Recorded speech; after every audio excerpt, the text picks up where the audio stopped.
Hello, kamusta mga kalahi? Magandang umaga, araw sa inyo pong lahat. Ako po si June and welcome sa panibagong episode ng ating vlog. Pag-uusapan po natin, matindi po ito. Mayroon pong matinding pasabog si Mayor Magalong tungkol po sa AX, Tupad, AKAP. May sinasabi po siyang 777. Ano po yan? Mamaya po pag-usapan natin.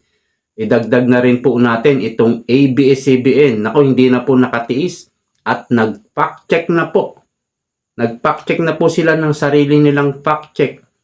Ipinact check po nila itong pahayag ni Ambassador Romualdez tungkol po sa imbitasyon ni Trump sa mga head of state. Nakaraan nagpahayag si Ambassador Romualdez to the US na hindi naman daw nag-iimbita ng head of state si Trump, no? Yan po pinak-check na ng ABS-CBN. At mamaya po, pag-usapan din po natin yan. Unahin na po natin itong pinaghahandaan ng INC. Meron lang pong announcement, no? Ito po, Araw ng Paniningil at Kalayaan. January 13. Yan po ang date kung saan magsasagawa po ng rally ang INC at pwede raw pong sumali ang kahit ibang relihiyon, kahit ibang grupo. Ayon po sa balita, no? At dito po sa post ni Jason Sa, nandito po yung announcement kung saan magkakaroon ng mga pagrarally, no? Ito po, ilan sa mga lokasyon na gaganapin ang aktibidad na isasagawa ng INC. Ito po, Manila, Liwasan Bonifacio at Luneta. O isa lang yata yun. Liwasan Bonifacio saka sa Luneta. Manila yan, Misamis Oriental, Plaza Divisoria, Cagayan de Oro. Palawan, Provincial Capital of Palawan. Isabela Sports Complex, Iligan. Agusan del Norte, Butuan City Sports Complex. Iloilo Province, Freedom Grandstand, Iloilo City. Cebu, SRP, Cebu City. Ilocos Sur, Bigan, no specific location yet. Albay, Suwangan Park, Legazpi City. So ito po yung mga iba't ibang lugar kung saan magsasagawa ng pagrarally ang INC. So dito po kasi sa pahayag ni Pangulong Ferdinand Marcos Jr., di po ba'y sinampahan ng impeachment ang ating Vice President Sara Duterte, kung saan nagpahayag naman si Marcos Jr. na pagtutol dito. Kung saan sinabi niya pa na hindi naman ito makakatulong sa kahit isang naghihirap na Pilipino. Yan ay mariin niyang pahayag. Siya ay tutol dito. Pero ang tanong, totoo ba na tumututol si Pangulong Bongbong Marcos Jr. sa impeachment kay BP Sara? Sa akin pong analisa, ito po'y sa akin lang.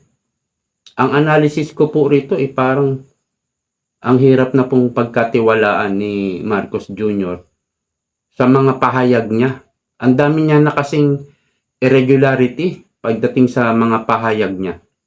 Marami nang nakikita natin na hindi naman totoo yung kanyang mga pahayag. Dahil hindi naman nangyayari, hindi naman isinasagawa. Puro pahayag lang, hindi naman nagiging katotohanan. Naintindihan nyo? Sa akin parang nagkukunwari lang ba ang Pangulo dito? Ayaw niya ba talaga na ma-impeach si Sara? O sinasabi niya lang ito para hindi siya maging center of the line, no? Para hindi siya banatan dito. Kumbaga, ligtas katawan. Yun po ang nakikita ko sa ating mga pahayag ng Pangulo. At sinasabi naman ng INC kaya sila magsasagawaan ng rally, di ba? Unang narinig na natin yan, unang pahayag nila, dahil sinusuportahan nila ang pahayag ni Pangulong Marcos Jr. kung saan hindi sang-ayon ang Pangulo dito. Kaya yung rally po ng INC ay patungkol po sa pahayag ng Pangulo. Ang nakikita naman natin dito, ang ating analysis dito, totoo naman kaya yung sinasabi ng INC? Or pinadaan lang nila sa mensahe o pahayag ng Pangulo? Talaga bang sumusuporta sila sa pahayag ng Pangulo? Or sinusuportahan talaga nila ang Vice President Sara Duterte? Kasi kapag sinabi mong, hindi kami papayag na ma-impeach si VP Sara, susuportahan namin si VP Sara all the way. So parang kinakalaban mo na. Sino? Parang kinakalaban mo na ang Speaker of the House. O, di ba? O. So para maging play safe din ng INC. Kasi magsasagawa kami ng rally dahil sinusuportahan na yung pahayag ng Pangulo. Which is, kumbaga hindi siya pabor dito sa impeachment. So yun po ang nakikita natin at yun po ang ating analisa. Yun po ang ating opinion tungkol dito. Anyway, punta na po tayo dito sa fact check ng ABS-CBN. Tapos mamaya po yung pasabog ni Magalong, Mayor Magalong. Alright. Ito po ipahayag, report, ulat ng ABS-CBN. Ayan, papakita ko sa screen. ABS-CBN fact check, hindi totoong walang inimbitahang world leader sa inaugurasyon ni Trump. Taliwas po sa pahayag ni Ambassador Romualdez na hindi raw nag-imbita para lang maligtas niya ang presidente dahil sa amin okay lang wala namang problema Pwede rin namang aminin Pwede rin namang aminin ni Ambassador Romualdez. Opo, hindi po naimbita ang presidente. Ang problema pangangatwa, lolokohin pa nila ang taong bayan. Yun ang problema Ito, na-fact check na, Ayan. ABS-CBN fact check, misleading. Ayan, may nakalagay na picture na bilog, Ayan po yung ambassador natin sa US, si Romualdez. At dito po sa ulat ng ABS-CBN, hindi totoong walang head of state ang inimbitahan sa gaganaping inaugurasyon ni United States President-elect Donald Trump sa Enero 2025. Taliwas sa pahayag ni Philippine Ambassador to the US, Jose Manuel Romualdez. Ang ABS-CBN po ang nagbalita nito, ABS-CBN, Iniulat ng ilang media outlet tulad ng Daily Tribune at Philstar noong Enero 2 ang mga pahayag ni Romualdez na ito. As a matter of policy, no head of state is invited. Yan po ang pahayag ni Romualdez. Only ambassadors based in Washington are invited. Dagdag niya, since the 1800s, no head of state has been invited to the US presidential inauguration. Totoo naman yan. Since 1800, hindi talaga nakaugalian na mag-invite ng head of state. Tuwing magkakaroon ng bagong presidente ang Amerika at sa inauguration na to, talagang hindi nag-iimbita. Pero iba na ngayon. Dito sa pagkakataong ito, sa inaugurasyon ni Donald Trump, ayan, ang daming nagbalita. Dahil po nagbalita, gaya po nito. CBS News, isang prominente, prestigious media sa Amerika. Kinikilala po ito sa buong mundo. Ayan po, binalita ng CBS.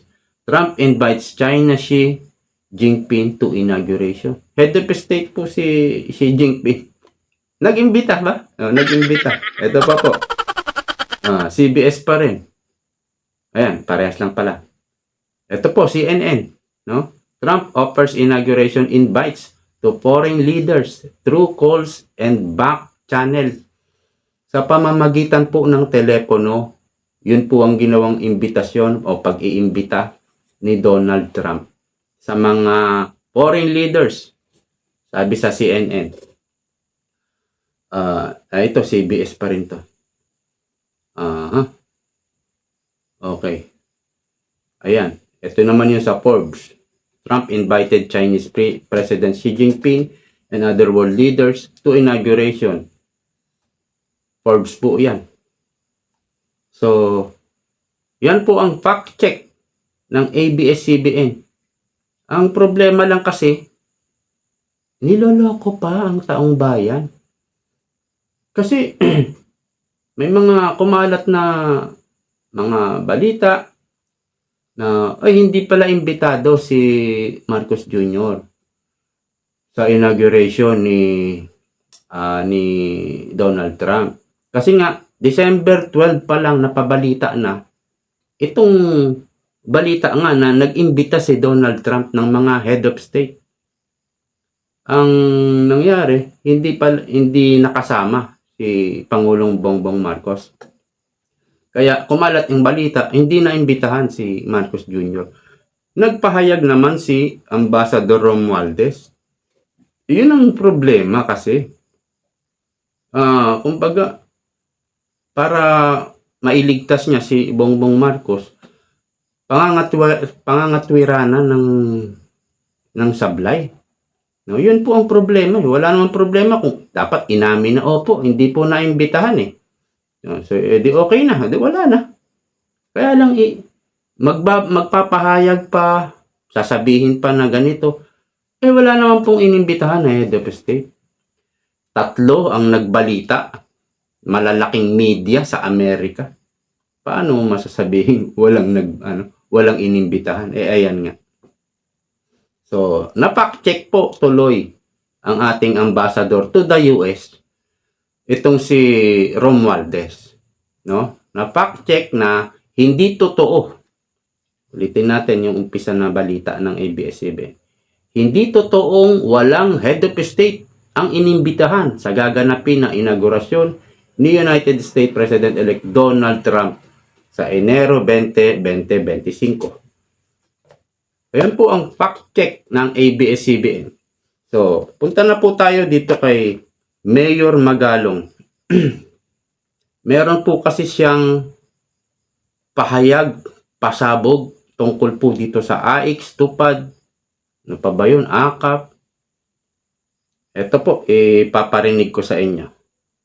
Wait lang po.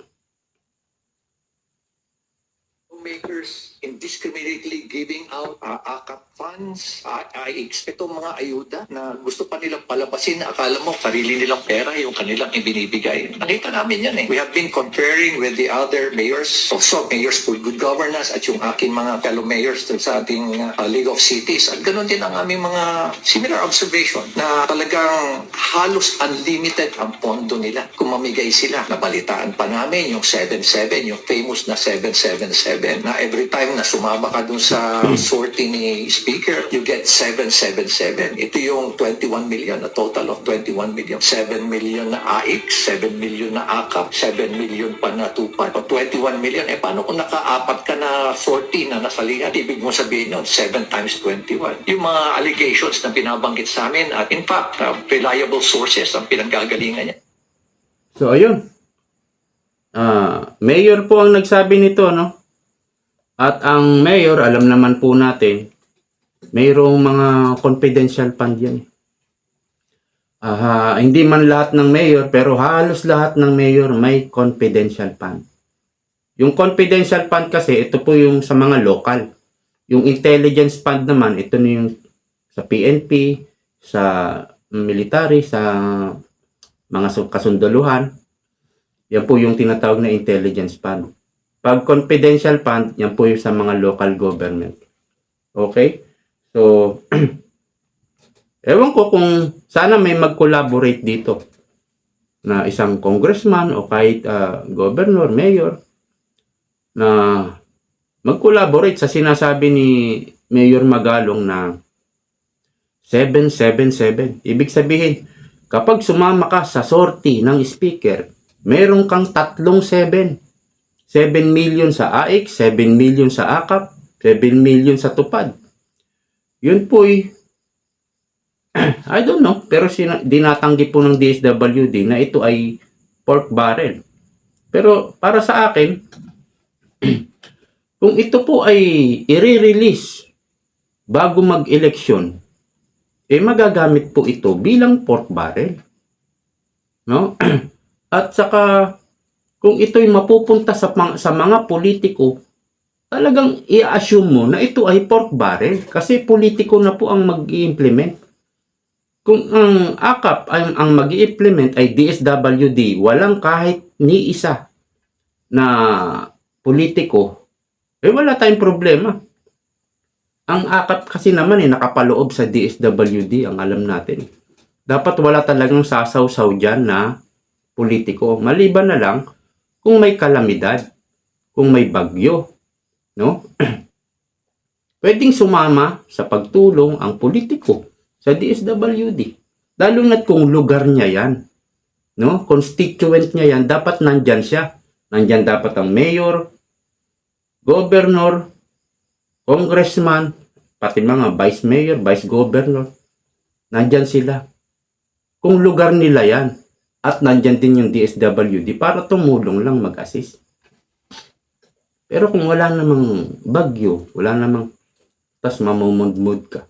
Sabi nga ni Magalong, unlimited ang kanilang pondo. Parang unlimited ang kanilang pondo. At parang pera nila yung pinamimigay nila. Basta sumama ka sa sortie, speaker, magkakaroon ka ng 777. Tatlong 7 million. Paano kung meron kang 4 na sinamahan na sortie? Ibig sabihin, 21 times 4. So, matotal 84 million. So, yun po ang pasabog ni Mayor Magalong. Kung saan, 21 million. Basta sumama ka lang sa sortie ng speaker. Magkakaroon ka na ng ganyang pondo. Parang meron tayong nabalitaan na parang hindi raw mapipigilan ng DSWD na mai-release itong pondo ng AKAP, no, sa mga politiko before election. So yun po ang kinatatakot ni panawagan ni dating Senator Franklin Drilon kay Pangulo na huwag payagang i-release. I-delay muna ang release ng AKAP at itong mga ayudang ito after 2025 midterm election. Mukhang hindi po talaga mapapakinggan si Franklin Drilon. Ngayon, meron mga nagko-comment, si Franklin Drilon, ganyan din yan, parehas lang din. Tapos may proyekto pa yan na kumbaga sablay, may proyekto pa yan na may anomalya. Yung overpass yata yan. Ganyan din yan, parehas lang, iisa lang din sila. Ang sinasabi ko po ganito, no, pakinggan yung mabuti. Kung meron tayong pinaglalaban, nag-iingay tayo sa pagkuha ng pondo sa PhilHealth, di po ba? Karapatan natin yan ipagtanggol natin ng PhilHealth. Dapat hindi kuhanan ng pondo ang PhilHealth. Dapat magamit lang ang PhilHealth sa kalusugan. Ano mang bagay basta sa kalusugan, dapat doon lang magamit. Yun ang tinututulan natin nagsampa po ang dilawan sa Supreme Court kung saan nilalabanan nga nila yung pagkuha, kini-question nila yung pagkuha ng pondo. Kundi po dahil sa dilawan, nakuha yun ng buong buo, yung 89 billion.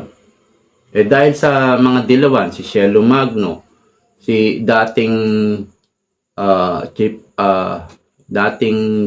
Justice Carpio, yan yung mga nagsampa sa Supreme Court Kung kaya't 60 billion lang ang nakuha ng Malacanang, yung 29 billion na TRO na sila, no? So doon po sa sinisigaw natin, ipinaglalaban natin, nagkakaisa yung ating punto de vista sa mga dilawan, no? Wala pong problema ron. Kaya wag niyo na pong sitahin yung halimbawa si Franklin Drilon, hindi naman natin niyayakap ng buong buo si Franklin Drilon. No? Kung si BP Sara pa, pwede natin yakapin niya, i-embrace natin ang buong buo. Kung si dating Pangulong Rodrigo Duterte pa, pwede rin. No? Embrace natin ang buong buo. Ang pinipick up lang natin, yung kung ano yung punto de vista natin, nagkakaisa sa punto de vista, halimbawa ni Senator Drilon, ng mga dilawang sila Cielo Magno, nagkakaisa yung punto de vista natin, yun lang po yung pinipick up natin. Pero hindi natin sila ini-embrace buong buo. No? So, sana maliwanag na po sa inyo yan. So, dito po sa fact check ng ABS-CBN, sana naman magpahayag din kayo.